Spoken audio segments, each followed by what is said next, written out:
Hello बच्चों, let's read the question. So question says that when mercuric iodide is added to the aqueous solution of KI, then क्या होगा? Freezing point raise होगा, freezing point lowered होगा, या freezing point में change नहीं आएगा, या तो बॉइलिंग पॉइंट में चेंज नहीं आएगा. हम ये डिस्कस करना है. सबसे पहले मैं बात करता हूँ सॉल्वेंट यानी कि वाटर. तो वाटर जब प्योर फॉर्म में है उस टाइम इसका फ्रीजिंग पॉइंट कितना होता है? So freezing point is 0 degree Celsius. और बॉइलिंग पॉइंट क्या है आपके पास? Delta naught T naught B, तो दैट इज 100 डिग्री सेल्सियस. ये प्योर फॉर्म में. जब हम इसमें के आई ऐड कर देते हैं यानी कि सॉल्वेंट ऐड कर दिया, तो ये क्या बन चुका है? एक्वा सॉल्यूशन बन चुका है के आई का. तो इस एक्वा सॉल्यूशन में जैसे ही के आई ऐड करेंगे, के आई एक सॉल्ट है, तो उसके वजह से क्या होता है? हमने पढ़ा होगा डिप्रेशन इन फ्रीजिंग पॉइंट. तो फ्रीजिंग पॉइंट में क्या हो जाता है? डिप्रेशन. और बॉइलिंग पॉइंट में increase, elevation in boiling point. ये दो चीज हम ऑलरेडी हम पढ़ चुके हैं इसमें सॉल्यूशन चैप्टर में ये सारी चीजें. तो अब यहां से क्या होता है? डेल्टा टी एफ लिखा जाता है, depression freezing point, that is equals to 1 factor i into molality into K f. ये होता है. और वही मैं बात करूं एलिवेशन इन फ्रीजिंग पॉइंट, तो ये delta T b is equals to होता है, बाकी फॉर्मूला सेम है. मोलालिटी यहाँ पे एफ है, यहाँ पे बी है, तो यहाँ पे भी क्या आ जाएगा? के बी आ जाएगा.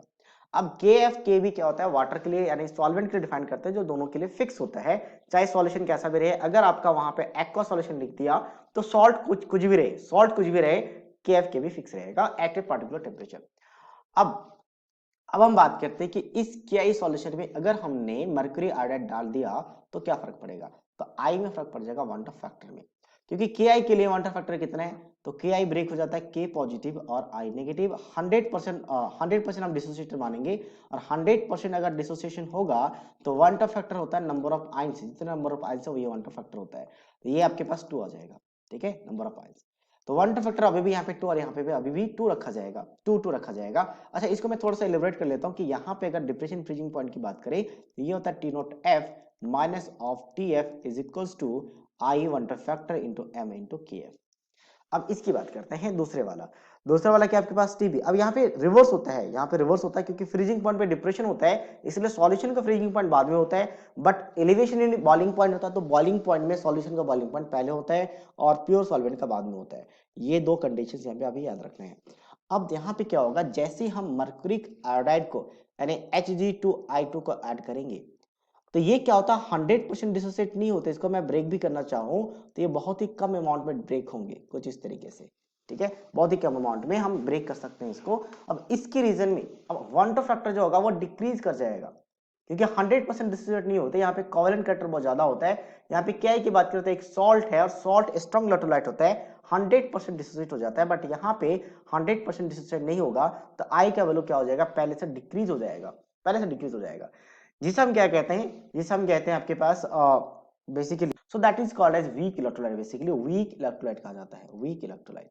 तो अब जो भी ये जो डिप्रेशन में फ्रीजिंग पॉइंट है, एलिवेशन में बॉइलिंग पॉइंट है, ये सारे क्या है? कॉलिगेटिव प्रॉपर्टी है, सीपी कहते हैं कॉलिगेटिव प्रॉपर्टी.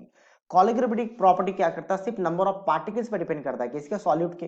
तो नंबर ऑफ पार्टिकल्स पहले ज्यादा थे, अब क्या हो चुका है? आई का वैल्यू लेस देन 2 हो जाएगा, तो नंबर ऑफ पार्टिकल्स कम हो चुके हैं, तो सारी प्रॉपर्टीज भी चेंजेस आएंगे. अब यहाँ पे क्या होगा? देखो फ्रीजिंग पॉइंट में अगर आई का वैल्यू कम हो चुका है तो ये टीएफ है ना, टीएफ निकालना है. तो टीएफ देखा जाए तो आई के साथ इनवर्सली प्रोपोर्शनल होगा, क्योंकि TF will be equals to, हम इसको लेफ्ट हैंड साइड ले लेते हैं, तो T naught f minus of i into m into K f.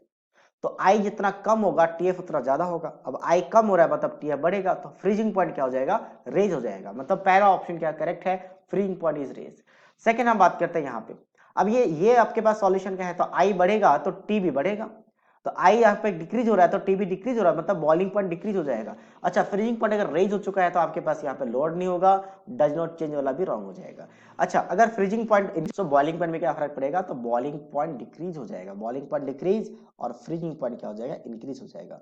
तो ये फिर ऑप्शन डी भी क्या इनकरेक्ट है. So only option A is the right answer of this question. So I hope you understood it well. All the best.